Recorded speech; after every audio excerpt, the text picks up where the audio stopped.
চলো আজকে তোমাদেরকে নিয়ে যাই শিটংয়ের অহলদারা ভিউ পয়েন্ট হোমস্টের গ্লাস হাউসগুলোতে। মূল হোমস্টেটার পাশে পরপর তিনটে এই গ্লাস হাউস, একটা একতলা, বাকি দুটো দোতলা। তার পাশেই নয়নাভিরাম চা বাগান।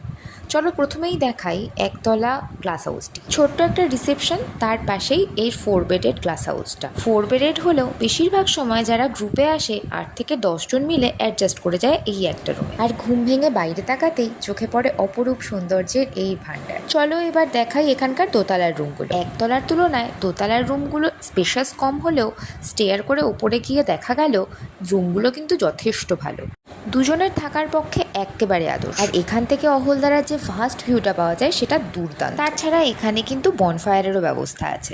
আর যদি লাক ভালো থাকে তাহলে পেয়ে যাবে এমন একটা সুন্দর কাঞ্চনজঙ্ঘার মোটের ওপর। 1-2 দিনের ছুটিতে অহলদারা ভ্রমণটা কিন্তু একেবারে মন ভরিয়ে দেওয়ার মতো। আর গ্রুপে এলে এক কথায় অনবদ্য।